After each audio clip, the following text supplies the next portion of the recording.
میں انتظار کر لوں گا جناب۔ کام کب تک ہو جائے گا؟ آپ کی آمد سے قبل۔ کیا کسی اور کو بھی رازدار بنایا ہے؟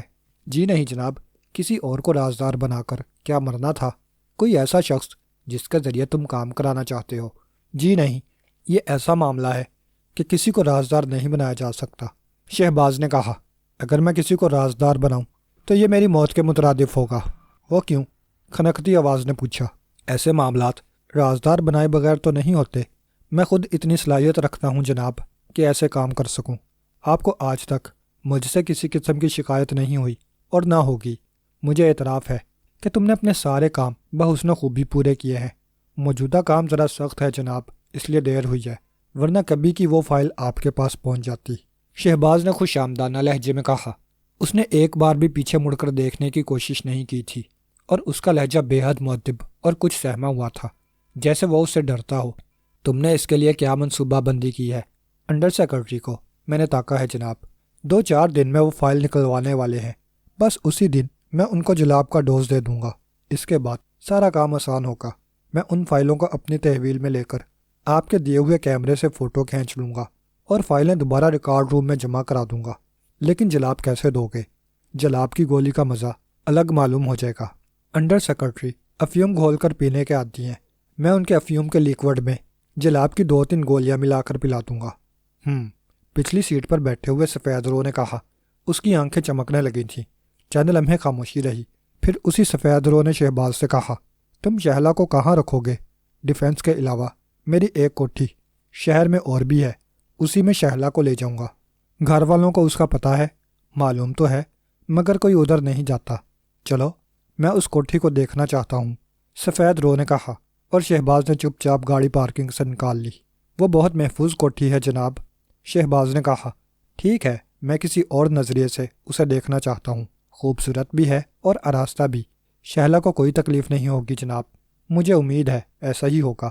سفید رو نے کوٹ کے کالر کھڑے کر کے فلیٹ ہیٹ ماتھے پر جھکا لی۔ اس کی تیز نظریں سڑک کا جائزہ لے رہی تھیں۔ پھر کار ایک ذیلی سڑک پر مڑ گئی۔ 2-3 بلاک کے بعد شہباز نے ایک چھوٹی سی کوٹھی کے پاس گاڑی روک دی۔ گیٹ بند تھا۔ اس نے اتر کر لاک کھول کر گیٹ کے پٹ اندر کی طرف دھکیل دیے، پھر واپس گاڑی کی طرف آ گیا۔ چند لمحے بعد وہ دوبارہ گیٹ بند کر رہا تھا۔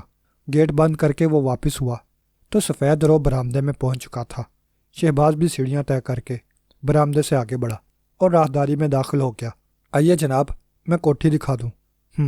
سفید رو نے سرد لہجے میں ہنکارا بھرا اور اس کے پیچھے چلنے لگا۔ جیسے ہی وہ ایک کمرے میں داخل ہوئے، سفید رو نے جیب سے سائلنسر لگا ریوالور نکال لیا، پھر اس کی نال شہباز کی طرف اٹھا دی۔ وہ اس سے بے خبر کہہ رہا تھا، اس کوٹھی میں وہ جتنے دن چاہے رہ سکتی ہے جناب۔ اور وہ مڑا، مگر سفید رو کے ہاتھ میں موجود ریوالور پر نظر پڑتے ہی سکتے میں رہ گیا۔ اس کا جسم ریشے کے مریض کی طرح کانپنے لگا تھا۔ یہ کیا ہے؟ تمہاری موت مسٹر شہباز، سفید رو نے بڑے خوفناک لہجے میں کہا، اور شہباز کی ریڑھ کی ہڈی میں سنسنی سی دوڑ گئی۔ پورا جسم کانپ گیا تھا۔ مگر جناب، میرا قصور؟ تم مشکوک ہو چکے ہو مسٹر شہباز، اس نے سرد لہجے میں کہا۔ پلازا کے کیبرے ہال میں تم چیک کیے جا چکے ہو، اور ہمارا جو آدمی پولیس کی نظروں میں آ جائے اسے ہم کبھی بھی نہیں چھوڑتے، کبھی نہیں، سمجھے؟ کہتے کہتے سفید رو کا لہجہ اور بھی خوفناک ہو گیا۔ اس کی سرد آواز کمرے میں جھنکار سی پیدا کر رہی تھی۔ شہباز کے چہرے پر موت کی زردی کھنڈ گئی تھی اور اب وہ نمایاں طور پر کپکپا رہا تھا۔ میں کسی کو بھی آپ کے بارے میں نہیں بتاؤں گا جناب، اس نے آخری کوشش کے طور پر سنبھالا لیتے ہوئے کہا۔ یہ بات یقینی ہے کہ تم کسی کو کچھ نہیں بتاؤ گے، سفید رو نے کہا، کیونکہ آج کے بعد کوئی تم کو زندہ نہیں پائے گا۔ مجھے معاف کر دیجئے باس، خدا کے لیے میری زندگی نہ چھینیے۔ شہباز گڑگڑانے لگا۔ اس کی حالت اور زیادہ خراب ہو گئی تھی۔ رحم کرنے والے ہمیشہ مصیبتوں میں مبتلا رہتے ہیں۔ میں کسی اور جگہ چلا جاؤں گا جناب، پولیس میری صورت کبھی نہیں دیکھ سکے گی۔ خام خیالی ہے، سفید رو نے سرد لہجے میں کہا۔ پولیس سے وہی مجرم بچتے ہیں جسے پولیس خود بچانا چاہے، ورنہ وہ پاتال سے بھی مجرم کو کھینچ لاتی ہے۔ آپ کو کس طرح یقین دلاؤں جناب کہ میں آپ کے لیے خطرہ نہیں بنوں گا؟ شہباز نے پھر گڑگڑا کر کہا۔ اس کا لہجہ بھیک منگوں کا سا ہو گیا تھا۔ ماتھے سے سرد موسم کے باوجود پسینے کی دھاریں بہہ رہی تھیں، اس طرح کہ چپ چاپ مر جاؤ۔ میرے چھوٹے چھوٹے بچے ہیں جناب، رحم کریں۔ اپنے ملک اور قوم پر تم نے رحم کیا ہے؟ سفید رو نے کہا، جب تم اس ملک کے قیمتی راز میرے ہاتھ فروخت کرتے تھے تو اس وقت تم کو ملک اور قوم کا خیال آیا تھا؟ نہیں مسٹر شہباز، ملک اور قوم کے غدار معاف کیے جانے کے قابل نہیں ہوتے۔ مجھے غدار آپ ہی نے بنایا تھا، وہ گڑ گڑاتے ہوئے بولا۔ میں نے نہیں، تمہاری عیاشیوں نے، سفید رو نے کہا۔ کچھ بھی ہو جناب، آپ ایک بار مجھے معاف کر دیں، پولیس سے میں نمٹ لوں گا، وہ لوگ میرا کچھ نہیں بگاڑ سکتے۔ کاش میں ایسا کر سکتا، سفید رو نے کہا اور ٹریگر پر دباؤ ڈال دیا۔ کمرے میں پے در پہ 2 سیٹ سیٹ کی آوازیں گونجی۔ شہباز تڑپ کر اچھلا اور فرش پر گر کر ماہی بے آپ کی طرح لوٹنے لگا۔ خون اس کے جسم سے بڑی تیزی سے بہہ رہا تھا۔ پھر وہ ساکت ہو گیا۔ سفید رو چند لمحے اسے دیکھتا رہا، پھر وہ آگے بڑھا اور اس کے خون سے بچتے ہوئے تلاشی لینے لگا۔ جو کچھ ملا اس نے اسے دیکھ کر وہیں ڈال دیا۔ پھر کمرے کی تلاشی لینے لگا۔ کوٹھی میں 5 کمرے تھے۔ اس نے ایک ایک کر کے ہر کمرے کی تلاشی لے ڈالی۔ خوابگاہ والے کمرے میں ایک دیوار گیر تجوری تھی، اس میں کئی لاکھ روپے کے نوٹ، زیورات اور سونا رکھا تھا، جسے اس نے اپنی جیبوں میں بھر لیا۔ پھر اس میں رکھے ہوئے کاغذات دیکھے اور اس کی آنکھیں چمکنے لگیں۔ ان کاغذات میں ایک پڑوسی ملک سے کیے گئے معاہدے کی کاپیاں تھیں۔ اس نے کاغذات جیب میں ٹھونسے اور باہر نکل آیا۔ اب اس کا رخ باہر کی طرف تھا۔ 2 منٹ بعد وہ شہباز کی گاڑی میں صدر کی طرف جا رہا تھا۔ صدر کے ایک فٹ پاتھ کے پاس اس نے گاڑی روک دی اور اتر کر آگے بڑھنے لگا۔ اب اس کا چہرہ عام آدمیوں جیسا تھا اور اس سفید بھیانک وجود کا کوئی نام و نشان نہیں تھا جو شہباز کو گولی مار کر آیا تھا۔ عمران اور جوزف اس وقت میک اپ میں تھے اور ان کے جسموں پر ملاحوں کا سا لباس تھا۔ جسموں سے مچھلی کی بسان پھوٹ رہی تھی اور میلا کچیلا لباس دیکھنے والوں کو ناک بھون چڑھانے پر مجبور کر رہا تھا۔ بہت گندا میک اپ ہے باس، جوزف نے عمران کے ساتھ چلتے ہوئے کہا۔ گھر جا کر سرف سے دھو لینا، عمران نے اسے جھڑکا۔ باس، ہر ملاح کے جسم سے ایسی بو نہیں آتی۔ کیا کہنا چاہتا ہے؟ باس، بس میک اپ کافی تھا، یہ مچھلی کی بو خوامخواہ چڑھا لی۔ چپ چپ، عمران نے ادھر ادھر دیکھا، کوئی سن لے گا۔ باس، ہر ملاح کے جسم سے مچھلی کی بدبو نہیں آتی، اور جو ماہی گیر ہوں اور سیدھے سمندر سے چلے آ رہے ہوں تو ان کے جسموں سے کیا عطر حنا کی خوشبو آئے گی؟ ہم سمندر سے کب آ رہے ہیں باس؟ سمندر سے نہیں آ رہے تو پھر کہاں سے آ رہے ہیں؟ سمجھ گیا باس، جوزف نے سر ہلایا۔ تم یہی کہنا چاہتے ہو باس کہ ہم جہاں جا رہے ہیں وہاں یہی تاثر دیں گے کہ سمندر سے چلے آ رہے ہیں؟ ابے تو اب بہت سمجھدار ہو گیا ہے۔ لیکن باس، ہم چل کہاں رہے ہیں؟ جیسیکا نائٹ کلب۔ اب سمجھا باس، جوزف چونک کر بولا۔ تم سام کو چیک کرنا چاہتے ہو؟ ہاں بے، اور اب کوئی غلطی ہوئی تو دان توڑ دوں گا۔ وہ تو توڑ دو باس، مگر میری بات بھی سنو۔ بول، جلدی بول، کیا ہے؟ سام اس طرح کبھی منشیات کا سودا نہیں کرے گا، اس کا تو باپ بھی کرے گا، تو دیکھتا جا۔ تم اسے مشکوک کر دو گے باس۔ پھر کیا کہنا چاہتا ہے تو؟ عمران نے اسے گھورتے ہوئے پوچھا۔ پہلے وہاں تھوڑی سی توڑ پھوڑ مچاؤ باس، اس طرح کہ 2-1 پیکٹ چرس کے گر پڑیں، بس پھر کام خود بخود بن جائے گا۔ سمجھ گیا، عمران نے کہا۔ جوزف نے اسے ایک اچھی ترکیب بتائی تھی اور وہ اس پر عمل کر کے سام کو مشکوک کیے بغیر اس تک پہنچ سکتا تھا۔ اس نے یہ سارا گیٹ اپ صرف سام سے ملنے اور اس سے گفتگو کرنے کے لیے ہی کیا تھا۔ وہ جانتا تھا کہ سام براہ راست کبھی نہیں ملے گا، اور جو کچھ وہ جاننا چاہتا تھا وہ براہ راست ملنے سے معلوم بھی نہیں ہو سکتا تھا۔ اسی لیے اس نے یہ طریقہ کار اختیار کیا تھا۔ اس کا پروگرام یہ تھا کہ وہ منشیات کے سمگلر کی حیثیت سے سام سے ملے گا، اور اس مقصد کے لیے اس نے منشیات کے نمونے بھی حاصل کر کے اپنے ساتھ لے لیے تھے تاکہ سام کو اپنے سمگلر ہونے کا یقین دلا سکے۔ مگر اب جوزف نے جو ترکیب بتائی تھی وہ بہت عمدہ تھی، اور اس پر عمل کر کے جب وہ سام کے پاس پہنچتا اور تلاشی پر مزید پیکٹ اس کے پاس سے برآمد ہوتے تو یقینی بات تھی کہ سام دھونس دے کر اسے گلوانے کی کوشش کرتا، اور وہی وقت ایسا ہوتا کہ وہ اپنے سمگلر ہونے کا دعویٰ کرتا، اسے بتاتا کہ وہ منشیات لے کر آیا ہے۔ اس طرح سام سے کھل کر گفتگو ہوتی اور وہ جو کچھ جاننا چاہتا تھا جان لیتا۔ اس کے بعد سام کے پاس سے نکل آنا کوئی مشکل نہ ہوتا۔ کیا سمجھے باس؟ جوزف نے پوچھا۔ تیرا سر، عمران جھلا کر بولا۔ او باس، جھلاؤ مت، جوزف چمکارنے والے انداز میں بولا۔ ابھی تمہاری شادی نہیں ہوئی، شادی کے بعد ہی اس طرح بولا کرنا۔ ابے کیا بک رہا ہے؟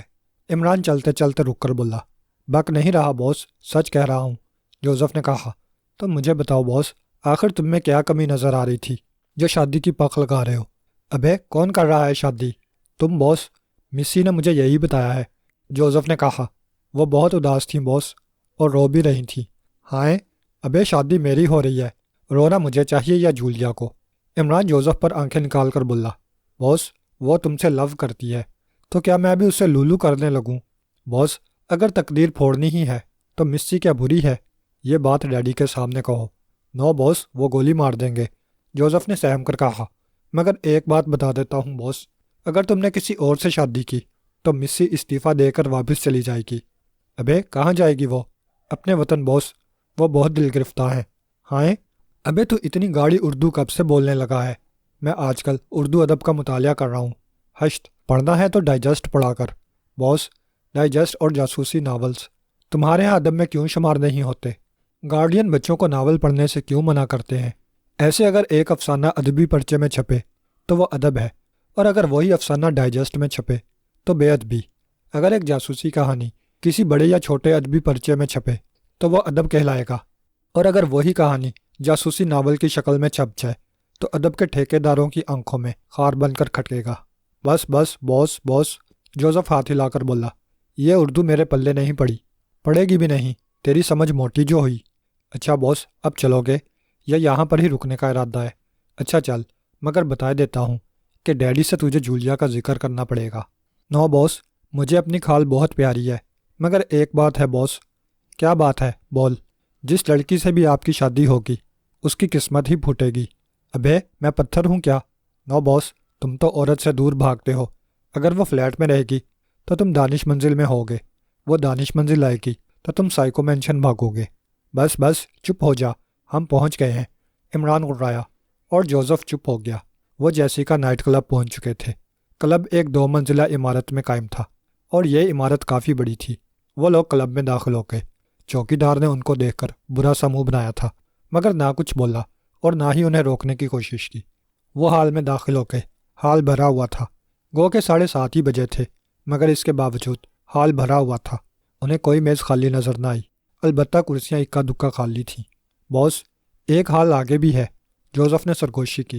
معلوم ہے، عمران نے غرا کر کہا، اور وہ دوسرے ہال کی طرف بڑھ گئے۔ یہاں بھی میزیں بھری ہوئی تھیں۔ ہال میں منشیات کی بدبو اور چرس کا دھواں دم گھونٹ رہا تھا۔ وہ ادھر ادھر نظریں دوڑا رہے تھے۔ آخر کار ایک میز خالی نظر آ گئی اور وہ اس پر بیٹھ گئے۔ فوراً ہی ویٹر مسلط ہو گیا۔ 2 بھیجے لاؤ، عمران نے آرڈر دیا۔ بھیجے یہاں نہیں ہوتے صاحب، ویٹر نے ان کو گھورتے ہوئے کہا۔ چلو پائے لے آؤ۔ وہ بھی نہیں ہوتے صاحب، اپنا سر لے آؤ۔ مسٹر سیدھی طرح آرڈر دو، یہ جیسیکا کلب ہے، کوئی بھڑبھونجے کی دکان نہیں ہے، ویٹر غرا کر بولا، اور جوزف غصے سے بل کھانے لگا۔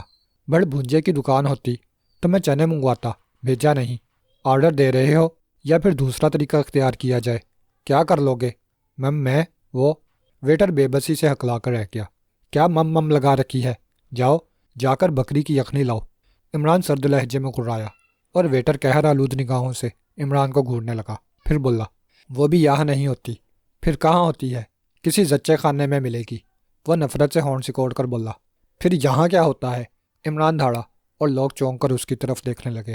چرس، افیون، مارفیا، پیتھڈین، راکٹ کیپسول اور شراب۔ تو یہ چنڈو خانہ ہے، عمران نے برا سا منہ بنا کر کہا اور آنکھ تھو کر کے فرش پر تھوک دیا۔ بس پھر وہی ہوا جو عمران چاہتا تھا۔ ویٹر کے صبر کا پیمانہ لبریز ہو گیا اور اس نے عمران پر ہاتھ چھوڑ دیا، مگر وہ صرف ناچ کر رہ گیا۔ عمران نے جھک کر اس کا وار خالی کر دیا تھا۔ پھر ویٹر کے جبڑے پر پڑنے والا گھونسا اسے دوسری میز تک لے گیا اور وہ میز سمیت دوسری طرف الٹ گیا۔ عمران اور جوزف دونوں اٹھ کھڑے ہوئے تھے، کیونکہ 3-4 ویٹروں کو خطرناک تیوروں کے ساتھ وہ اپنی طرف بڑھتا دیکھ رہے تھے۔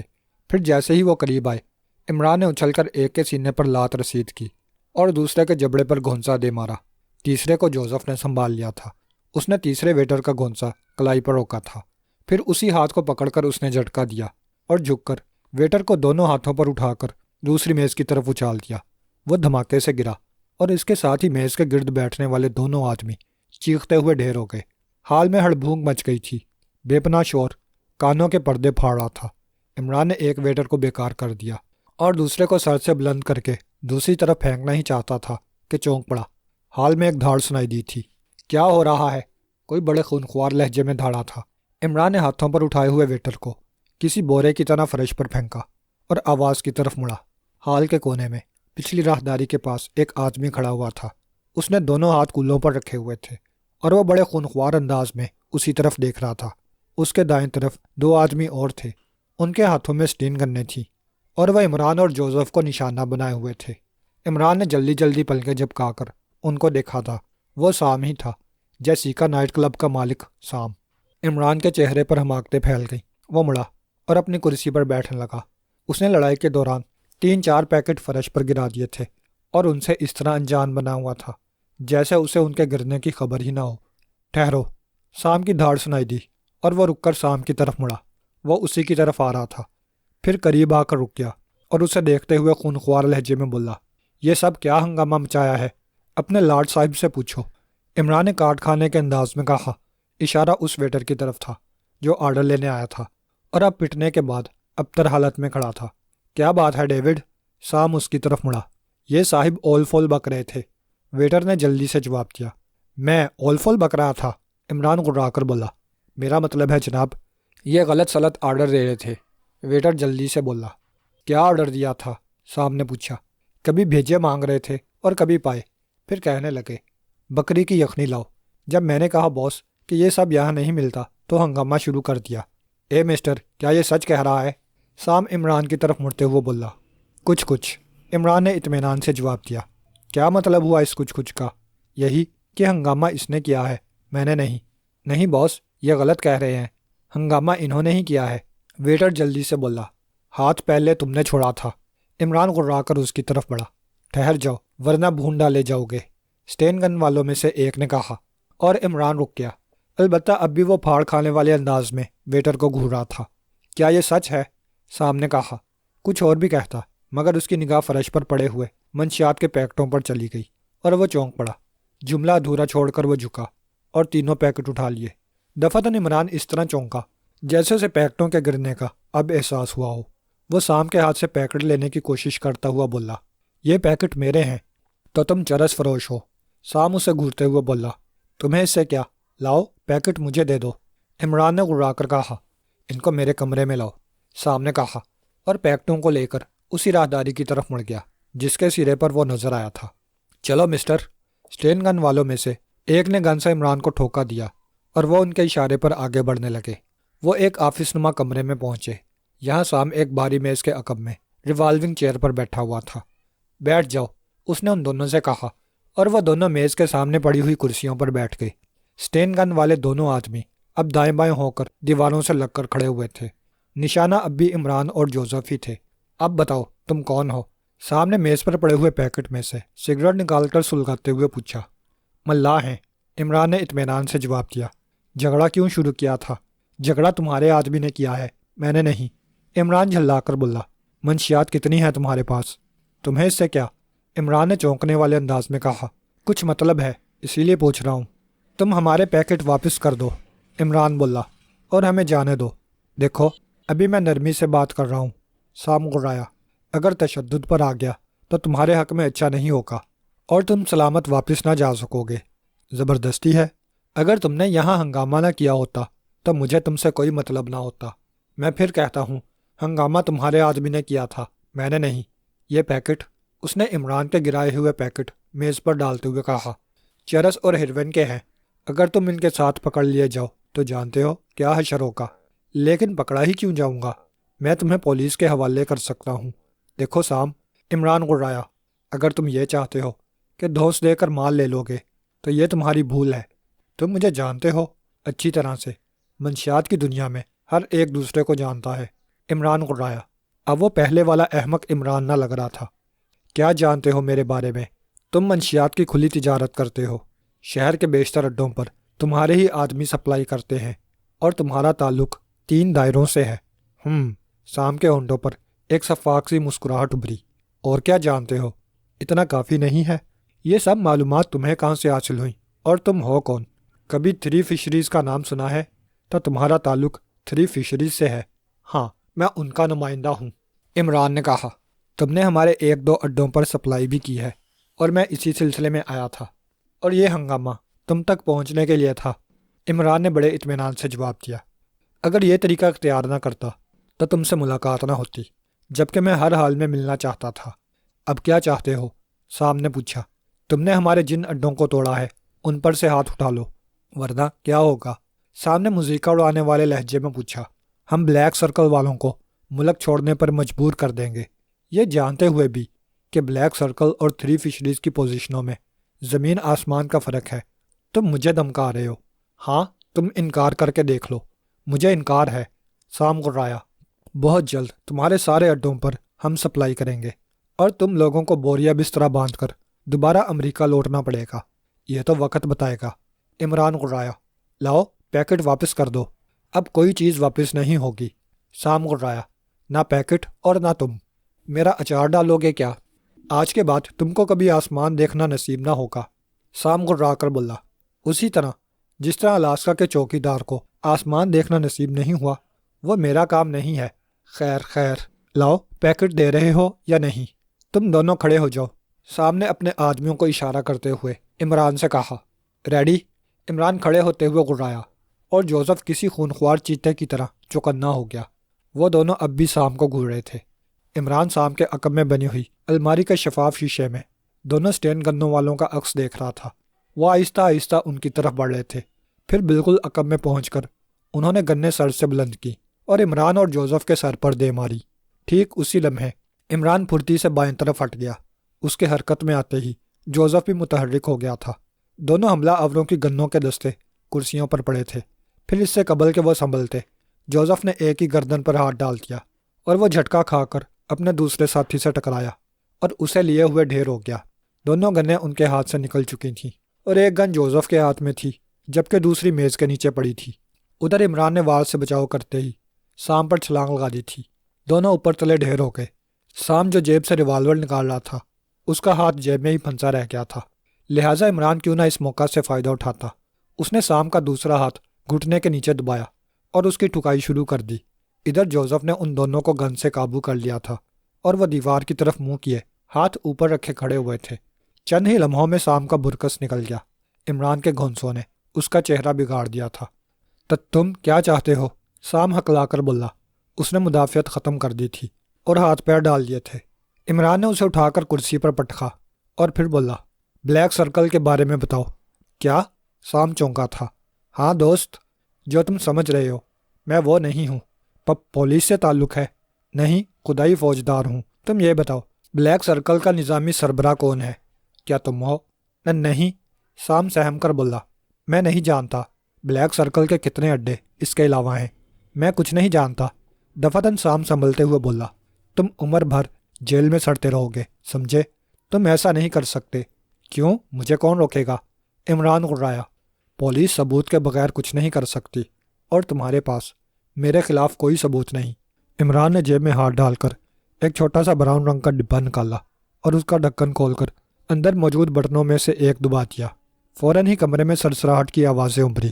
پھر وہ تمام گفتگو وہاں گونجنے لگی جو چند لمحے قبل تک ان کے درمیان ہوتی رہی تھی۔ اس کے علاوہ بھی ثبوت ہے۔ وہ کیا؟ سام تھوک نکلتے ہوئے بولا۔ اب وہ کسی حد تک نروس نظر آ رہا تھا۔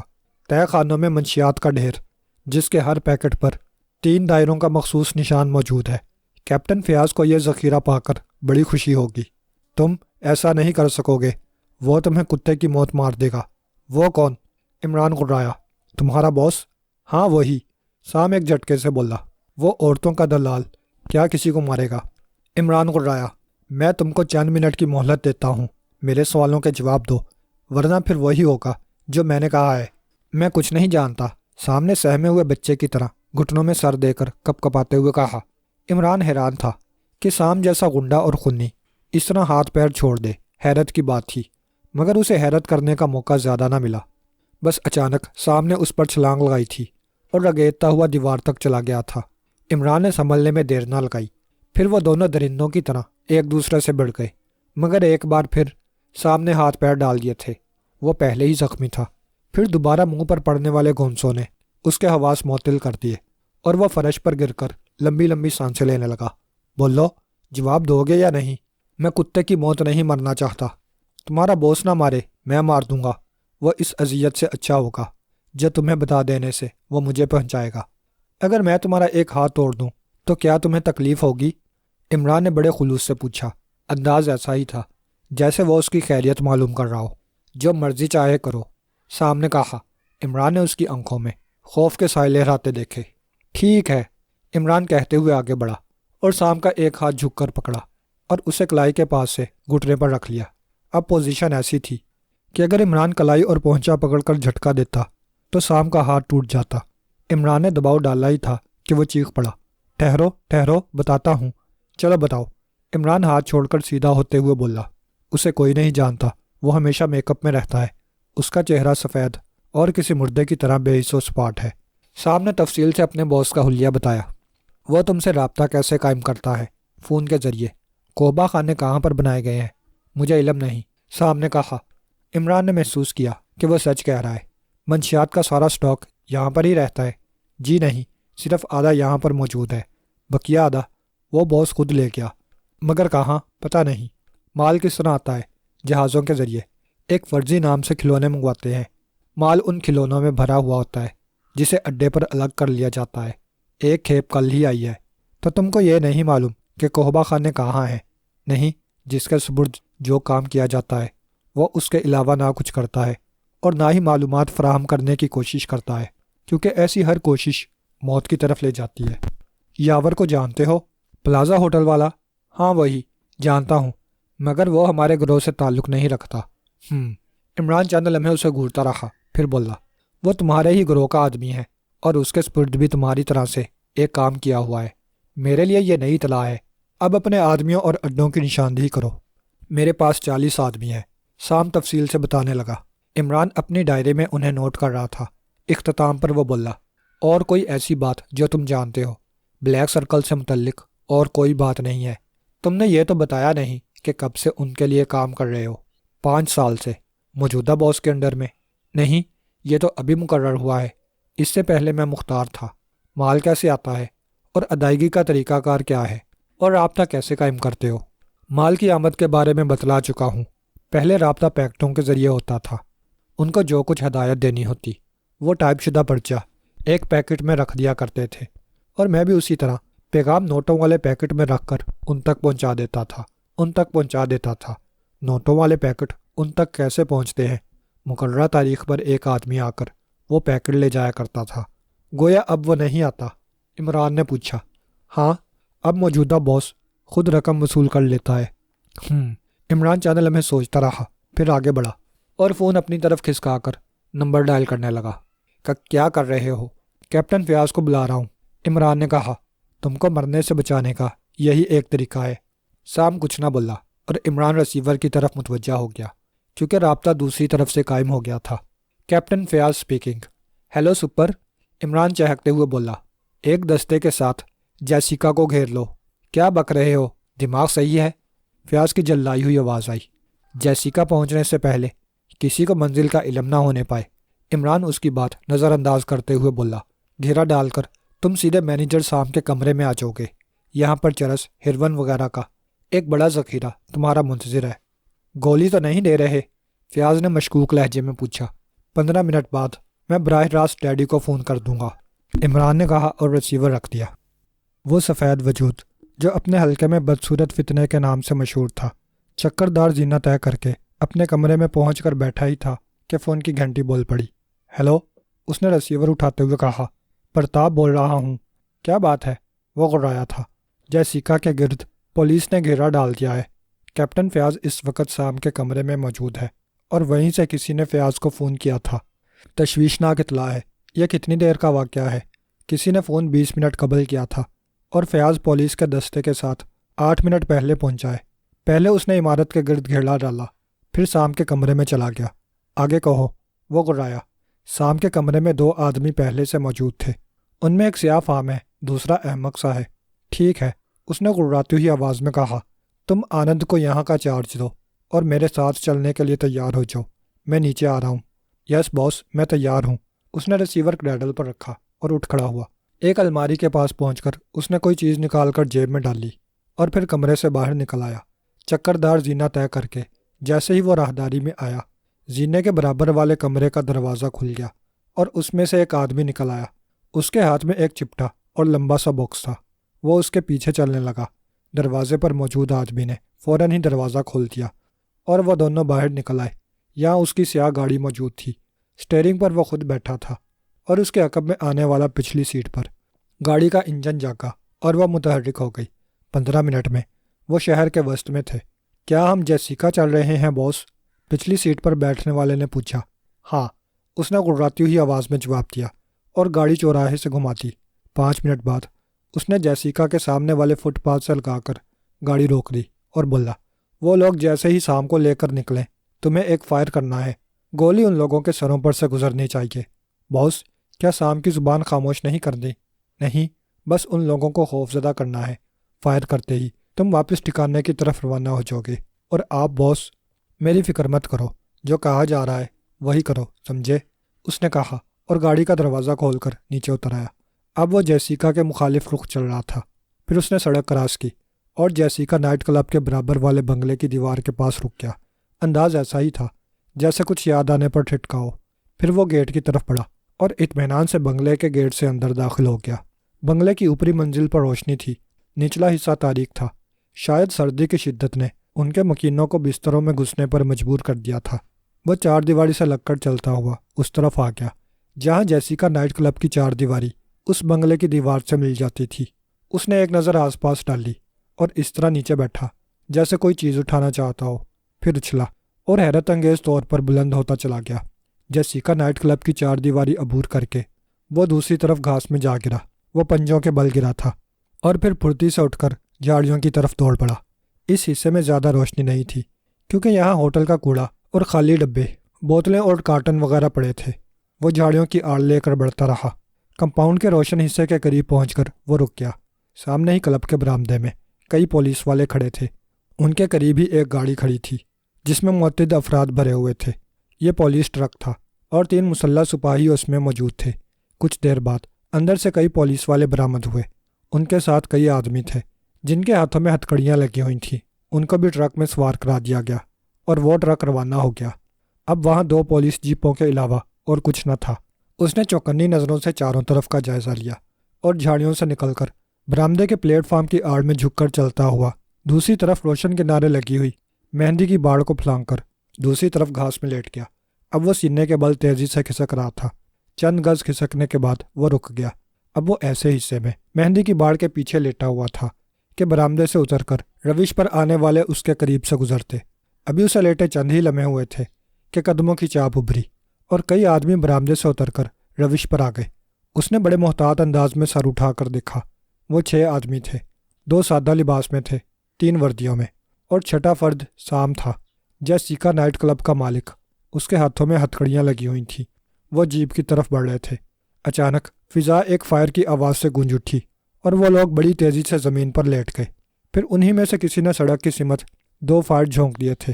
اس سفید وجود نے پھرتی سے جیب سے سیاہ رنگ کا گول چھوٹا سا ڈبہ نکال کر کھولا اور اسے الٹا کر اس میں سے چھوٹی سی سرنج نکال لی۔ اس میں سنہری رنگ کا کوئی سیال بھرا ہوا تھا۔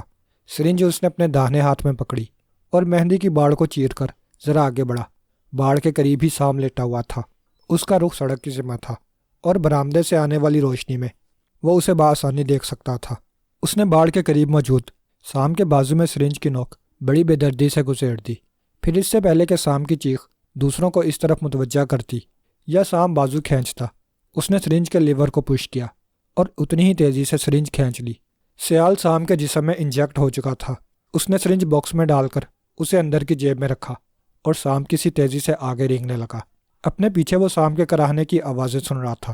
3-4 گز آگے بڑھنے کے بعد وہ اٹھ کر دوڑنے لگا۔ اس طرف اندھیرا بھی تھا اور باڑ اس طرح عقبی حصے کی طرف مڑی تھی کہ پولیس والے اس کو نہیں دیکھ سکتے تھے۔ ابھی وہ چند ہی قدم دوڑا تھا کہ کوئی اس پر آ پڑا۔ وہ اوندے منہ گھاس پر گر کر کسی بپھرے ہوئے سانپ ہی کی طرح پلٹا تھا۔ کیپٹن فیاض 15 منٹ بعد جیسیکا نائٹ کلب پہنچ گیا تھا۔ عمران کی ہدایت کے مطابق اس نے کلب کو گھیرے میں لے لیا تھا۔ کلب کو گھیرے میں لینے کے لیے اسے کمپاؤنڈ میں داخل ہونا پڑا تھا کیونکہ کلب کے 2 سمتوں میں بنگلے تھے اور عقبی سمت میں ایک 2 منزلہ عمارت تھی۔ گھیرا مکمل کر کے وہ عمران کے پاس سام کے کمرے میں پہنچ گیا۔ پھر عمران کی ہدایت پر ہی اس نے کلب کے عملے کو گرفتار کر لیا تھا۔ جب گرفتار شدہ افراد کو پولیس والے ٹرک میں بٹھا چکے تو وہ عمران سے مخاطب ہوا تھا، کہیں کرکری مت کرا دینا، فکر مت کرو، کرکری ہوگی تو چھان پھٹک میرے ذمے۔ ذخیرہ کہاں ہے؟ بس اب اسی طرف چلیں گے، عمران نے کہا۔ تم سام کے ہتھکڑیاں لگا دو۔ فیاض نے ایک سب انسپیکٹر کو اشارہ کیا اور اس نے سام کے ہاتھوں میں ہتھکڑیاں ڈال دیں۔ وہاں اب سام، عمران، جوزف اور فیاض کے علاوہ 2 سب انسپیکٹر تھے۔ اب میرے ساتھ آؤ، عمران نے کہا، اور سام کی مخصوص کرسی کے عقب والی الماری کا دروازہ کھول دیا۔ اندر الماری کی طرح خانے نہیں تھے، بلکہ تہہ خانوں کا راستہ تھا۔ وہ سب عمران کے پیچھے تہہ خانے میں اتر گئے اور نیچے پہنچ کر فیاض کی آنکھیں حیرت سے پھٹی کی پھٹی رہ گئیں۔ یہ ایک بڑا ہال تھا اور اس میں چاروں طرف بڑی بڑی ریکیں بنی ہوئی تھیں اور ان میں پولی تھین کی تھیلیوں میں پیک کوئی چیز اوپر تلے بھری ہوئی تھی۔ بڑے بڑے ڈرم بھی رکھے ہوئے تھے اور پلاسٹک کے بوری نما تھیلے بھی۔ فیاض اور اس کے ماتحت حیرت سے ایک ایک چیز کو دیکھ رہے تھے۔ کیا یہ سب چرس اور ہیروین ہے؟ فیاض نے عمران کا شانہ دباتے ہوئے پوچھا۔ نہیں، یہ چندو حلوائی کا کلاکند اور بندو حلوائی کی پستے کی برفی ہے سپر۔ او عمران، اتنا بڑا ذخیرہ شاید ہی پکڑا گیا ہو، فیاض مسرت بھرے لہجے میں بولا۔ اب دیکھ لیا نا، باہر چلو اور عمارت سیل کر دو۔ یقیناً، فیاض نے جوشیلے لہجے میں کہا، مجسٹریٹ اور عبدالرحمن صاحب کی موجودگی میں صبح اس مال کو یہاں سے منتقل کروں گا تاکہ وہ اپنی آنکھ سے میری کارکردگی دیکھ سکیں۔ اخباری نمائندوں کو مت بھولنا سپر۔ یہ بھی کوئی بھولنے والی بات ہے؟ فیاض نے کہتے ہوئے سام کی طرف دیکھا، جس کا چہرہ اس طرح سے ستا ہوا تھا جیسے جسم کا سارا خون نچوڑ لیا گیا ہو۔ پھر وہ لوگ اوپر آ گئے تھے۔ اب کیا کرنا ہے؟ عمارت سیل کرا کر پہرا لگوا دو اور مجرموں کو ہیڈ کوارٹر لے جاؤ۔ سام کو بھی؟ ہاں، عمران نے کہا۔ سام کا کیس بلیک سرکل کے ساتھ فریم ہوگا۔ منشیات کے ہر پیکٹ پر تم کو 3 دائرے بنے ہوئے ملیں گے۔ پھر تو یہ آمنہ کے قتل کے بارے میں بھی بتا سکے گا۔ نہیں، وہ اس کا کام نہیں ہے، عمران نے کہا۔ تم وہی کرو جو میں کہہ رہا ہوں۔ ٹھیک ہے، فیاض نے سر ہلا دیا۔ روانہ ہو جاؤ، عمران نے کہا اور دروازے کی طرف قدم بڑھا دیے۔ وہ لوگ برآمدہ طے کر کے روش پر آ گئے۔ ان کا رخ پولیس جیپ کی طرف تھا، مگر اس تک پہنچنے سے پہلے ہی سڑک کی طرف سے ایک فائر ہوا تھا۔ عمران نے سام اور فیاض کو دھکا دیا اور خود بھی مہندی کی باڑ کے قریب گر پڑا۔ سام اس کے آگے باڑ کے قریب گرا تھا اور فیاض اس کے برابر لیٹا ہوا تھا۔ عمران نے دیکھا، فیاض نے ریوالور نکالا اور پے در پہ 2 فائر سڑک کی طرف جھونک دیے۔ فوراً ہی ایک گاڑی کا انجن جاگا اور وہ بڑی تیزی سے دوڑتی چلی گئی۔ ٹھیک اسی لمحے عمران نے سام کی چیخ سنی تھی۔ پھر وہ بری طرح تڑپنے لگا تھا۔ وہ اپنا ایک بازو دبائے ہوئے تھا۔ عمران اس طرف متوجہ ہوا تھا کہ ایسا محسوس ہوا جیسے باڑ کے دوسری طرف کوئی رینگ رہا ہو۔ عمران نے آنکھیں پھاڑ پھاڑ کر دیکھنا چاہا، مگر باڑ کے دوسری طرف موجود وجود کو وہ دیکھ نہ سکا۔ وہ بڑی تیزی سے اٹھا اور باڑ پھلانگ لی۔ اب وہ سیاہ وجود کو دیکھ سکتا تھا جو اٹھ کر تیزی سے دوڑ رہا تھا۔ عمران اس کے پیچھے دوڑا اور قریب پہنچتے ہی اس پر چھلانگ لگا دی۔ دونوں گھاس پر گرے تھے، مگر وہ سیاہ وجود سانپ کی طرح پلٹا تھا۔ اس نے عمران کو بری طرح جھٹکا اور کھڑا ہو گیا۔ عمران گھاس پر گر کر اس طرح اچھلا تھا جیسے وہاں سپرنگ لگے ہوئے ہوں۔ اس کی دونوں لاتیں سیاہ وجود کے سینے پر پڑی اور وہ دوسری طرف الٹ گیا۔ عمران کلا بازی کھا کر اس پر گرا اور وہ ایک دوسرے سے لپٹ پڑے۔ عمران کا گھونسا اس کے جبڑے پر پڑا۔ سیاہ وجود کے ہونٹوں سے کراہ نکل گئی۔ کلب کی طرف سے آنے والی روشنی میں وہ اس کے مردے کی طرح سفید اور سپاٹ چہرے کو بخوبی دیکھ سکتا تھا۔ فوراً ہی اس کے ذہن میں سام کا بیان ابھرا۔ تو یہ اس کا باس ہے، عمران نے سوچا اور اسے گھونسوں پر رکھ لیا۔ 2-4 اس نے بھی کھائے تھے۔ حریف بے حد طاقتور اور لڑائی میں ماہر معلوم ہوتا تھا۔ ایک مرتبہ عمران کے ڈھیلا پڑتے ہی اس نے ٹانگوں سے عمران کو اچھال دیا۔ عمران اڑتا ہوا کمر کے بل پھولوں کی کیاری میں گرا تھا۔ وہ سفید روح سیاہ لباس والا بجلی کی طرح اٹھا اور کلب کے عقبی حصے کی طرف دوڑنے لگا۔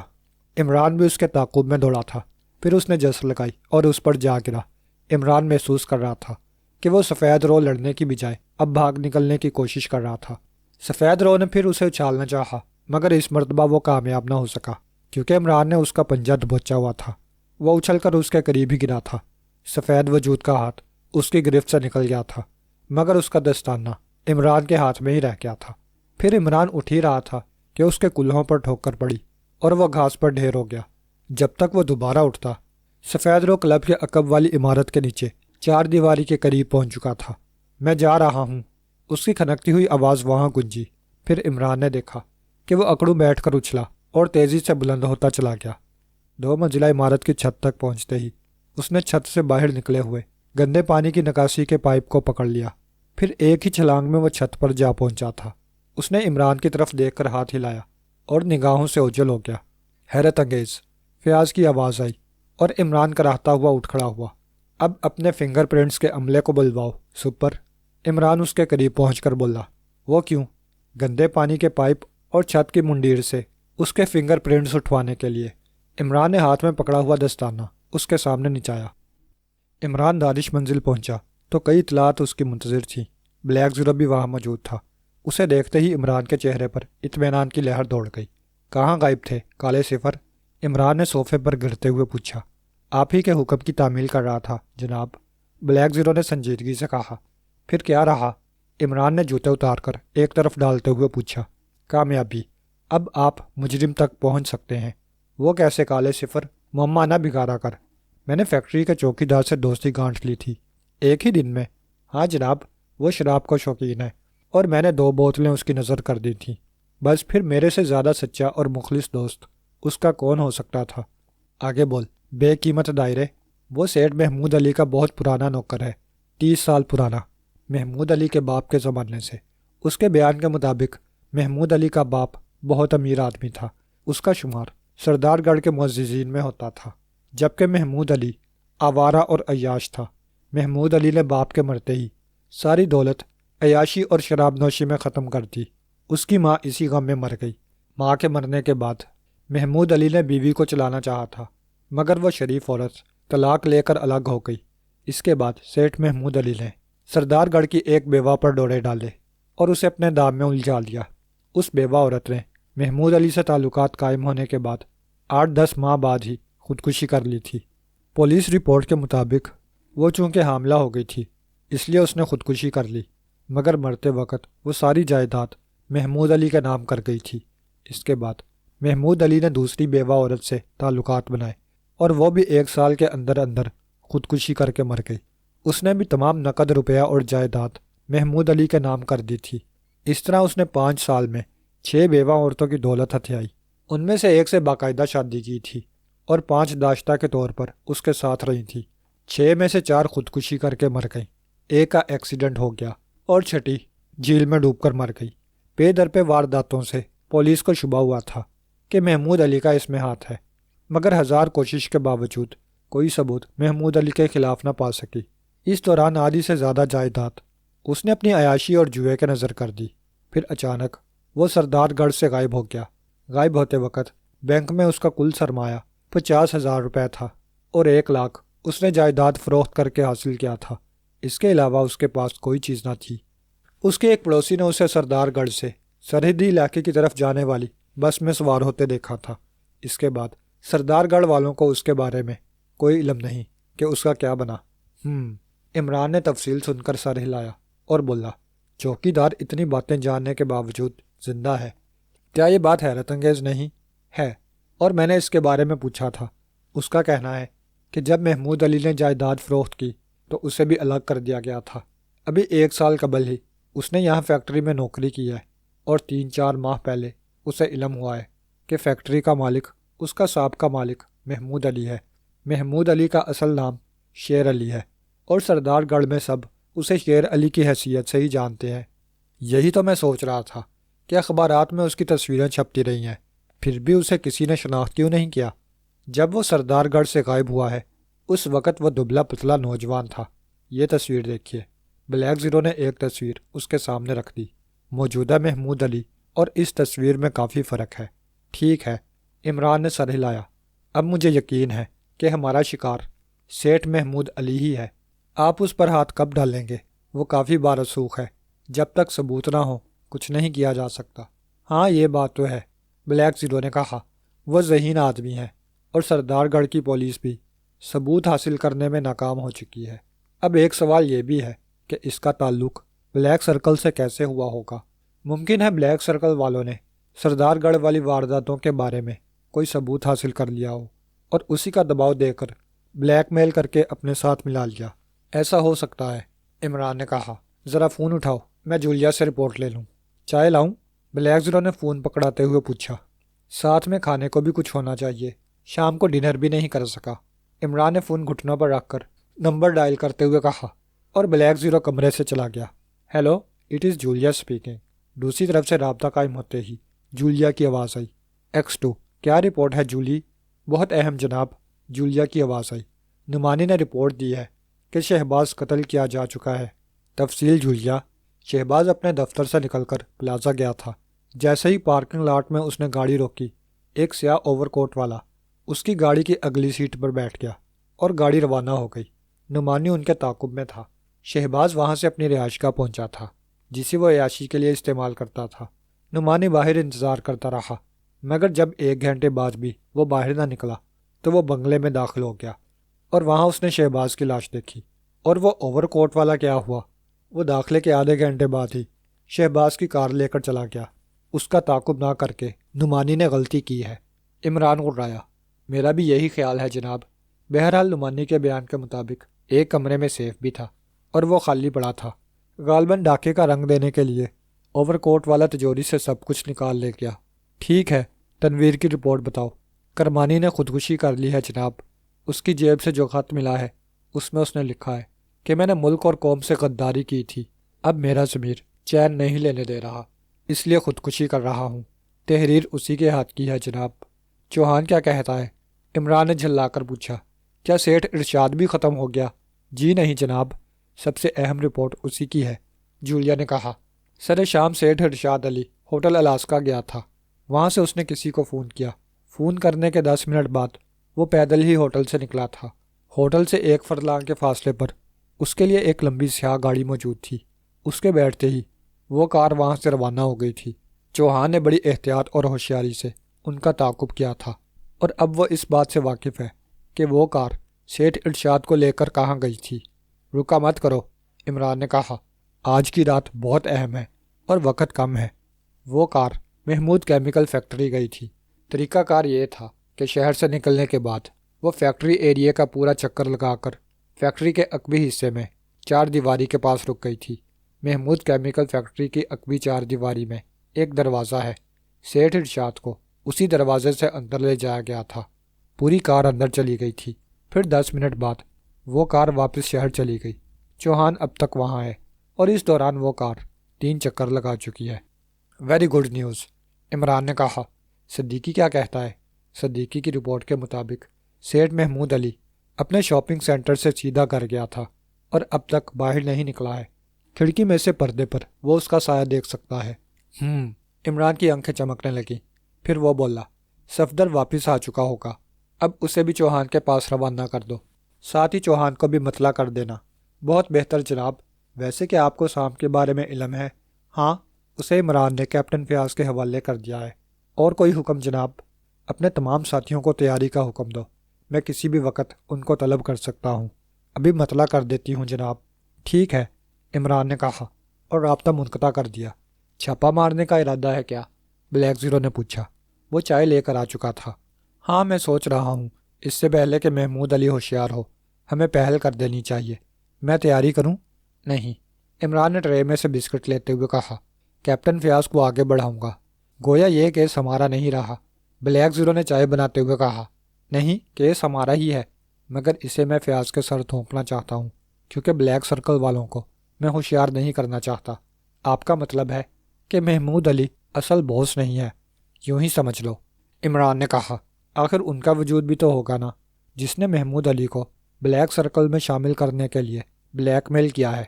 وہ کون ہو سکتا ہے؟ کوئی تو ہوگا، عمران نے کہا اور چائے پینے لگا۔ اب کیا پروگرام ہے؟ میں فیاض کو فون کر رہا ہوں۔ عمران نے کپ ٹرے میں رکھ کر دوبارہ نمبر ڈائل کیے۔ Captain Fayaz from intelligence bureau.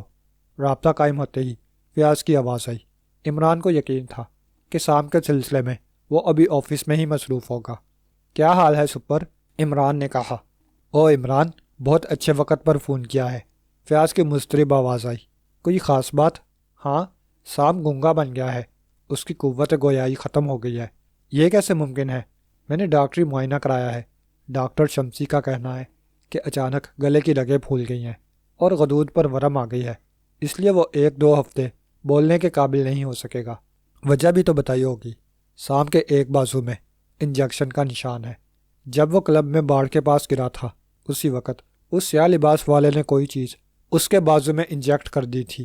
اسے لاک اپ میں ڈال دو اور یہ بتاؤ وہاں سے فنگر پرنٹس اٹھوائے ہیں؟ ہاں، اٹھوا لیے ہیں۔ ایک ہاتھ کی پوری انگلیوں کے نشانات مل گئے تھے، فیاض نے بتایا۔ گڈ، عمران نے کہا، اب غور سے سنو، تم کو محمود کیمیکل فیکٹری پر چھاپا مارنا ہے کیا؟ دوسری طرف سے فیاض کی تحیر آمیز آواز سنائی دی، کیا مجھے نوکری سے نکلوانا ہے؟ بکواس مت کرو، عمران غرایا، غور سے سنو، محمود کیمیکل پر چھاپے کی اطلاع تمہارے علاوہ اور کسی کے علم میں نہیں آنی چاہیے۔ کم از کم 100 آدمیوں کی ضرورت ہوگی اور کیمیکل فیکٹری کے عقبی حصے کی خاص طور سے نگرانی کرنی ہے۔ مگر وہاں کیا ہے، منشیات؟ دوسری طرف سے فیاض نے پوچھا۔ نہیں، وہ بلیک سرکل والوں کا کوہبہ خانہ ہے، شہر کی اغوا شدہ تمام لڑکیاں تم کو وہاں مل جائیں گی۔ ہو عمران، کیا تم سچ کہہ رہے ہو؟ ہاں، 100% سچ۔ تم بھی ساتھ ہوگے؟ لازمی بات ہے۔ اس کا مطلب ہے محمود ہی کرتا دھرتا ہے؟ ہاں، مگر اس طرف نہیں جاتا۔ ڈیڈی، میرا مطلب ہے تمہارے ڈیڈی کو مطلع کر دوں؟ کوئی ضرورت نہیں، عمران نے کہا۔ کتنی دیر میں تیاری کر سکو گے؟ میں 2 بجے روانہ ہو جاؤں گا۔ بہت احتیاط کی ضرورت ہے، عمران نے کہا۔ فیکٹری کا پتہ معلوم ہے نا؟ ہاں، میں نے وہ دیکھی ہوئی ہے۔ محمود نے ایک مرتبہ فیکٹری ہی میں پارٹی دی تھی، اس وقت میں نے ساری فیکٹری دیکھی تھی۔ گڈ، میں عقبی دروازے پر ہی مل جاؤں گا، عمران نے کہا اور سلسلہ منقطع کر دیا۔ پھر بلیک زیرو سے بولا، تم محمود علی کی رہائش گاہ چلے جاؤ، مجھے امید ہے اب وہ وہاں نہیں ہوگا۔ پھر میں وہاں کیا کروں گا؟ فیکٹری پر چھاپے کے بعد شاید وہ فرار ہو کر وہاں پہنچے، تم کو اس پر نظر رکھنی ہے۔ ٹھیک ہے، بلیک زیرو نے سر ہلا دیا۔ شہر سے باہر نکلتے ہی کیپٹن فیاض نے ٹرانسمیٹر آن کر دیا اور بولنے لگا، ہیلو ہیلو، آل الرٹ، تم لوگوں کو محمود کیمیکل فیکٹری پر چھاپا مارنا ہے۔ انسپیکٹر جمشید اور انسپیکٹر یونس 50 سپاہیوں کے ساتھ فیکٹری کے اگلے حصے سے اندر داخل ہوں گے۔ بقیہ لوگ میرے ساتھ پچھلے حصے کو گھیریں گے۔ فیکٹری میں جو بھی ملے اسے گرفتار کرنا ہے، بھاگنے والوں کو گولی سے اڑا دینا، سمجھ گئے؟ یس سر، ٹرانسمیٹر سے کئی آوازیں آئیں۔ اب تم لوگ آگے روانہ ہو جاؤ، فیاض نے کہا۔ فیکٹری مین روڈ پر ہی ہے، میں نے دیکھی ہے جناب، انسپیکٹر یونس کی آواز آئی۔ بہت خطرناک مجرم ہے، بے حد ہوشیاری کی ضرورت ہے۔ آپ اطمینان رکھیں سر، ہم پوری احتیاط رکھیں گے۔ اوکے، فیاض نے کہہ کر ٹرانسمیٹر آف کر دیا اور اپنی جیپ کے ڈرائیور کو گاڑی فیکٹری ایریا میں داخل ہونے والے روڈ پر موڑنے کی ہدایت دینے لگا۔ چاروں طرف گہری تاریکی تھی۔ یہ ایریا چونکہ زیر تعمیر تھا اور پوری طرح سے ابھی ایک آدھی ہی فیکٹری نے کام شروع کیا تھا، اس لیے یہاں ہر طرف تاریکی تھی، چاند بھی نہیں تھا اور آسمان بادلوں سے ڈھکا ہوا تھا، جس کی وجہ سے تاریکی گہری ہو گئی تھی۔ فیاض اندھیرے میں آنکھیں پھاڑ پھاڑ کر دیکھ رہا تھا۔ دفتن سڑک کے درمیان میں کوئی دونوں ہاتھ اٹھائے کھڑا نظر آیا۔ روکو، گاڑی روک دو، فیاض نے کہا اور ڈرائیور نے جیپ روک دی۔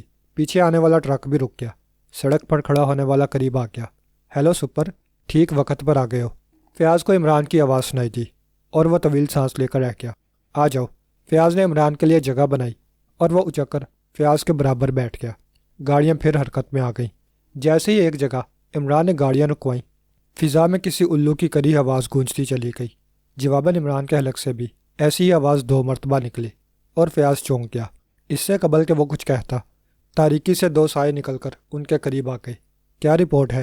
عمران نے پوچھا۔ ابھی وہ کار پھر اندر گئی ہے جناب، آنے والوں میں سے ایک نے بتایا۔ اس کا لہجہ ایسا ہی تھا جیسے آواز بگاڑ کر بولنے کی کوشش کی گئی ہو۔ فیاض اسے شناخت نہیں کر سکا۔ اپنی جگہ واپس جاؤ، مداخلت کی ضرورت نہیں، ہدایت پر عمل کرنا۔ بہت بہتر جناب، ان میں سے ایک نے کہا اور وہ دونوں واپس تاریکی میں گم ہو گئے۔ کون لوگ تھے؟ فیاض نے پوچھا۔ آم کھانے سے مطلب ہے یا پیڑ گرنے سے؟ عمران غرایا۔ اچھا، ناراض مت ہو، فیاض نے کہا۔ اب بتاؤ کیا کرنا ہے؟ انتظار کرو، جیسے ہی تمہاری مین روڈ والی پارٹی حملہ کرے گی وہ اسی طرف سے بھاگ نکلنے کی کوشش کریں گے۔ اس کا مطلب یہ ہے کہ میں آدمی پھیلا دوں؟ ہاں بالکل، ان سے کہو آڑ لے کر کھڑے ہو جائیں اور اندر سے نکلنے والا کوئی ایک آدمی بھی فرار نہ ہونے پائے۔ بھاگنے والوں کو مار گرانے کی اجازت ہے۔ ٹھیک ہے، فیاض نے کہا اور اپنے آدمیوں کو چاروں طرف پھیلنے کے لیے ہدایتیں دینے لگا۔ مگر سپاہیوں کے پھیلنے سے قبل ہی عقبی دیوار کا دروازہ کھلا اور بھرا مار کر 6-7 آدمی باہر نکل آئے۔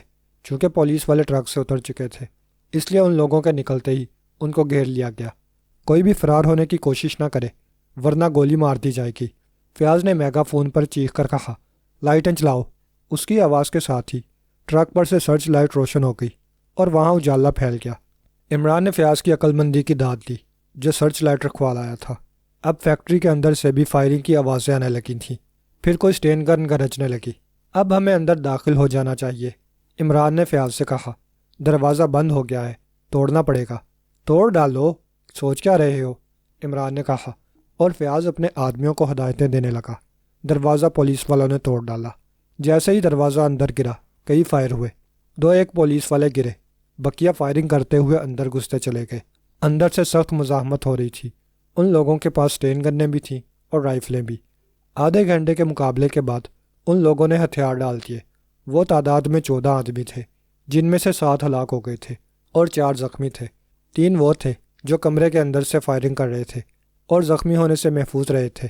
ان سب کے ہتھکڑیاں لگا دو، یہاں کی تلاشی لو، اور جو بھی ملے گرفتار کر ڈالو۔ فیاض نے چیخ کر سپاہیوں کو حکم دیا اور سپاہی راہداریوں میں پھیل گئے۔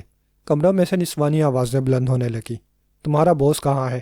عمران نے ان 3 میں سے ایک سے پوچھا جو زخمی ہونے سے رہ گیا تھا۔ وہ اس نے خوفزدہ انداز میں چکردار زینے کی طرف دیکھتے ہوئے کچھ کہنا چاہا تھا۔ ہاں بولو، کہاں ہے وہ؟ فیاض گھبرا کر بولا۔ اوپر کمرے میں آؤ، 3 انسپیکٹر میرے ساتھ آئیں۔ فیاض نے عمران اور انسپیکٹروں سے کہا اور چکردار جینا طے کرنے لگا۔ جس سے انہوں نے پوچھا تھا وہ ان کے ساتھ تھا۔ یہ کمرہ باس کا ہے، اس نے اوپر پہنچ کر ایک کمرے کے سامنے رکتے ہوئے کہا، اور وہ لوگ دروازہ کھول کر اندر گھس گئے۔ کمرہ خالی پڑا ہوا تھا۔ یہاں تو کوئی نہیں ہے، فیاض اس کی طرف مڑتے ہوئے گھبرایا۔ میں سچ کہتا ہوں، باس اسی جگہ بیٹھتا۔ جملہ ادھورا ہی رہ گیا۔ ایک زوردار دھماکہ ہوا تھا، پوری عمارت کام کر رہ گئی۔ دھماکے کی آواز عقبی سمت ہی سے آئی تھی۔ عمران کھڑکی کی طرف جھپٹا، فیاض بھی اسی طرف دوڑا۔ عمران نے کھڑکی کھول کر نیچے جھانکا۔ عقبی 4 دیواری ٹوٹی ہوئی تھی اور ایک بڑی سیاہ گاڑی ٹوٹی ہوئی دیوار عبور کر کے بڑی تیزی سے دوڑتی ہوئی مین روڈ کی طرف جا رہی تھی۔ پولیس والوں نے اس پر فائرنگ کی تھی، مگر شیشے توڑنے کے علاوہ وہ اس کا کچھ نہیں بگاڑ سکے، اور وہ تاریکی میں غائب ہو گئی۔ نکل گیا، فیاض بڑبڑایا۔ جائے گا کہاں؟ عمران نے کہا، اور وہاں کی تلاشی لینے لگا۔ درازوں میں سے بہت سی کام کی چیزیں ملی تھیں۔ کچھ انشورنس سے متعلق کاغذات تھے۔ عمران نے ان کو پڑھا اور پھر فیاض کی طرف بڑھا دیا۔ فیاض نے سرسری نظر ڈالی اور ان کو جیب میں ٹھونس لیا۔ پھر عمران سے بولا، چلو نیچے چلتے ہیں، ظاہر ہے اب یہاں کیا ملے گا، عمران نے کہا، اور میز پر سے ایک فائل اٹھاتے ہوئے آگے بڑھ گیا۔ وہ نیچے آ گئے۔ یہاں گرفتار شدہ آدمی اور لڑکیاں موجود تھیں، اور فیاض ان کو دیکھ کر حیرت میں پڑ گیا۔ وہ تعداد میں 100 کے لگ بھگ تھے۔ ہر ایک لکھ پتی تھا، اور ان کا شمار شہر کے معززین میں ہوتا تھا۔ لڑکیاں 100 سے اوپر تھیں، اور ان میں سے کئی چہرے اسے شناسا لگے تھے۔ وہ شہر کے بہت سے معزز افراد اور حکام کی لڑکیاں تھیں۔ ان کی گمشدگی کی رپورٹس مختلف تھانوں میں درج تھیں، اور اب تک ان کا سراغ نہیں مل سکا تھا۔ فیاض یہ سوچ کر کانپ گیا کہ ان لڑکیوں کو اغوا کر کے پیشہ کرایا جاتا تھا، زبردستی عصمت فروشی کرائی جاتی تھی۔ ان معززین شہر میں سے کچھ نے فیاض سے بات کرنی چاہی تھی، مگر ایک تو وہ خود لڑکیوں کو دیکھ کر ان پر توڑے گئے مظالم کی وجہ سے کانپ گیا تھا اور غصہ آ رہا تھا، دوسرا اس نے عمران کا چہرہ بھی لال چکندر ہوتے دیکھ لیا تھا، اس لیے اس نے ان لوگوں کو بڑی نفرت اور حقارت سے جھڑک دیا تھا۔ ان سب کے ہاتھوں میں ہتھکڑیاں ڈال دو، لڑکیوں کے ہاتھوں میں ہتھکڑی نہیں لگے گی، عمران نے دخل دیا تھا، اور فیاض کے اشارے پر ایسا ہی کیا گیا۔ میں رحمان صاحب کو بلوا لیتا ہوں، فیاض نے عمران کو الگ لے جا کر کہا۔ یہ بڑے بڑے لوگ ہیں، میرا جینا حرام کر دیں گے، کہیں الٹا کیس مجھ پر نہ بنا دیں۔ لڑکیاں تمہارے لیے سب سے بڑی گواہ ثابت ہوں گی، عمران غرایا۔ ویسے تم ان کو بلوانا چاہو تو بلوا لو، مگر ثبوت کے لیے پریشان مت ہو، کہتے ہوئے عمران نے ہاتھ میں پکڑی ہوئی فائل فیاض کو پکڑا دی۔ اس میں ان کے اعتراف نامے موجود ہیں کہ یہ لوگ عیاشی کرنے یہاں آئے تھے، دوسرا ثبوت لڑکیوں کی گواہی ہوگا۔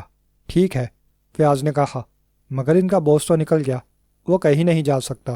عمران نے کہا، تم یہاں سے نمٹ کر پلازا ہوٹل چلے جانا۔ تم جا رہے ہو؟ میں تمہاری رکی میں روڑا نہیں بننا چاہتا، عمران نے کہا، ورنہ ڈیڈی ہم دونوں کا تختہ کر دیں گے اور تم کو بھی استعفیٰ لکھنا پڑ جائے گا۔ ٹھیک ہے، فیاض نے سر ہلا دیا۔ وہ عمران کا اشارہ سمجھ گیا تھا۔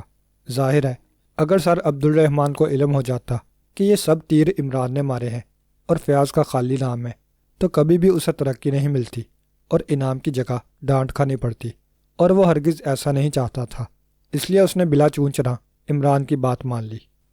عمران نے کار ایک گلی میں داخل کر کے روک دی اور باہر نکل آیا۔ چند لمحے دائیں بائیں دیکھتا رہا، پھر اس کے حلق سے الو کی تیز آواز نکلی اور تاریک رات میں دور تک گونجتی چلی گئی۔ چند لمحے بعد جبکہ آواز کی گونج ختم بھی نہیں ہوئی تھی، ایک اور الو کی آواز وہاں گونج گئی، پھر دوسری، پھر تیسری، چوتھی آواز پر عمران بوکھلا گیا۔ چاروں آوازیں مختلف سمتوں سے سنائی دی تھیں۔ پھر اس نے ایک تاریک سایہ اپنی طرف بڑھتے دیکھا۔ آنے والے کو وہ پہچان گیا تھا، وہ بلیک زیرو تھا۔ کیا رپورٹ ہے؟ عمران نے پوچھا۔ کیا وہ اس طرف آیا ہے؟ نہیں، کوئی نہیں آیا، بلیک زیرو نے جواب دیا۔ اور یہ ایک کی جگہ 4 الو کہاں سے آ گئے؟ میں نے 3 ماتحتوں کو بلا لیا تھا کہ نگرانی مؤثر طریقے پر کی جا سکے، ان کو ہدایت دے دو، مگر نہیں، عمران نے کہا، ان کو واپس کر دو۔ کیوں؟ وہاں کیا رہا؟ کامیابی۔ شہر کے 100 معززین افراد عیاشی کرتے ہوئے ہاتھ لگے ہیں اور تمام اغوا شدہ لڑکیاں بھی برآمد ہو گئی ہیں۔ فیاض تو خوش ہوگا، بانچھیں پھٹ گئی تھیں، عمران نے کہا۔ چلو ٹرانسمیٹر نکال لو۔ بلیک زیرو نے پاکٹ ٹرانسمیٹر نکال کر رابطہ قائم کیا اور بولنے لگا، اب تم لوگ واپس اپنی رہائش گاہوں پر چلے جاؤ۔ پھر جواب سن کر اس نے ٹرانسمیٹر آف کر کے جیب میں رکھ لیا۔ آؤ چلے، عمران نے کہا، اور وہ سٹیئرنگ پر بیٹھ گیا۔ بلیک زیرو دوسری طرف سے اس کے برابر ہی آ کر بیٹھ گیا۔ گاڑی سڑک پر نکل آئی۔ اب کہاں؟ Plaza hotel. کیا محمود وہیں ہوگا؟ اس کے علاوہ اور کہاں جا سکتا ہے؟ عمران نے جواب دیا، اور بلیک زیرو گردن ہلا کر رہ گیا۔ 10 منٹ بعد انہوں نے گاڑی پلازا کے پارکنگ میں روکی تھی۔ ہال بھرا ہوا تھا۔ وہ کیبرے ہال میں سے گزر کر کاؤنٹر کے قریب پہنچ گئے۔ اسی طرف سے یاور کے کمرے کا راستہ تھا۔ وہ دونوں آگے بڑھے ہی تھے کہ بار ٹینڈر بول پڑا، صاحب کدھر جاتا ہے؟ یاور نے بلوایا ہے، عمران نے کہا اور آگے بڑھ گیا۔ یاور کے حوالے پر پھر بار ٹینڈر نے کچھ نہیں کہا تھا۔ وہ اس کمرے تک پہنچ گئے جسے یاور آفس کے طور پر استعمال کرتا تھا۔ اندر سناٹا تھا، کسی قسم کی کوئی آواز نہ تھی۔ عمران نے ہینڈل پکڑ کر گھمایا اور آہستہ آہستہ دروازہ کھولنے لگا۔ کمرہ خالی تھا۔ عمران نے دروازہ بند کیا اور چاروں طرف کا جائزہ لینے لگا۔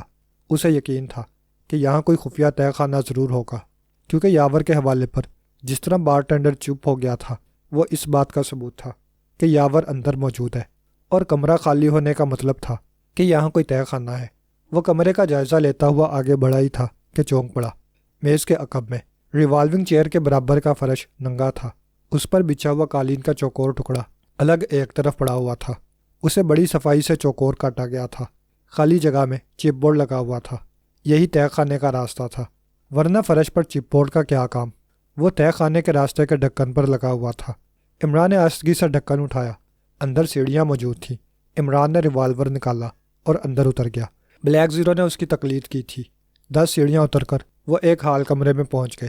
یہاں 3 دروازے نظر آ رہے تھے، ایک تاریک نہیں تھا۔ وہ اسی طرف بڑھ گئے۔ اب وہ باتیں کرنے کی مدم مدم آوازیں بھی سن سکتے تھے۔ تم نے یہاں آ کر غلطی کی ہے، عمران نے یاور کی آواز سنی۔ اگر یہاں نہ آتا تو کہاں جاتا؟ دوسری آواز سنائی دی۔ گھر پر یقینی طور پر پولیس موجود ہوگی۔ میں پوچھتا ہوں، ان کو وہاں کا پتہ کس طرح چلا؟ سمجھ نہیں آتا، دوسری آواز نے کہا۔ پولیس نے بھاری جمعیت کے ساتھ چھاپا مارا تھا۔ میں عقبی دیوار توڑ کر فرار ہو کر یہاں آیا ہوں۔ ممکن ہے کوئی تمہارا تعاقب کرتا ہوا یہاں تک آ گیا ہو۔ میں نے اس کا پورا خیال رکھا تھا۔ تم نے مجھے بھی پریشانی میں مبتلا کر دیا ہے، یاور کی آواز آئی۔ اب سوچنے دو کہ کیا کرنا ہے۔ وہ عمران شیطان کا بچہ ہے۔ شیطان کا بچہ حاضر ہے، عمران نے دروازے کو ٹھوکر مار کر کھول کر اندر گھستے ہوئے کہا۔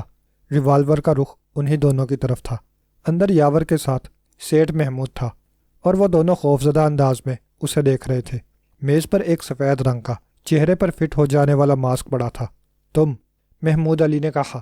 پھر اچانک اس نے عمران پر چھلانگ لگا دی، مگر عمران ہوشیار تھا۔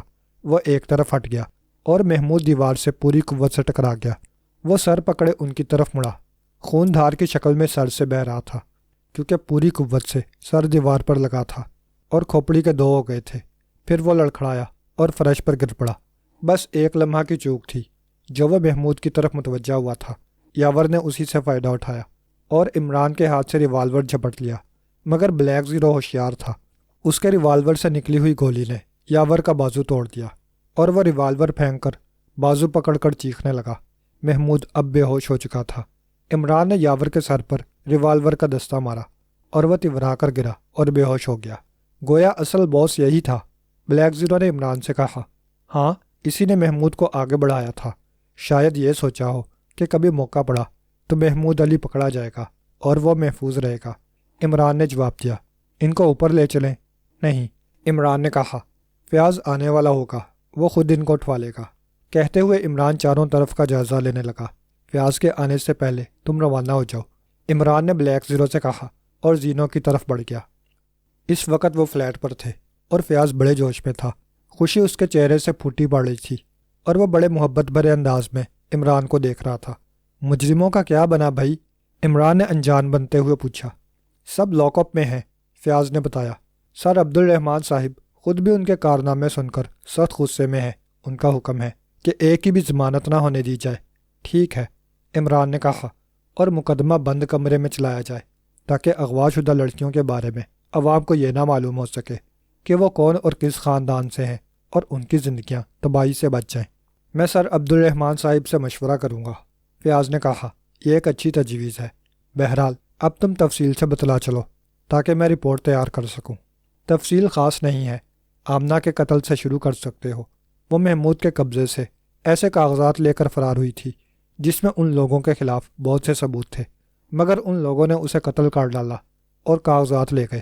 مگر آمنہ کو شاید اس کا خدشہ تھا، اسی لیے اس نے اپنے جسم پر بھی 3 دائرے بنا رکھے تھے تاکہ وہ قتل کر دی جائے تو اس کا جسم ان کا راز آشکارا کر دے۔ وہی ہوا۔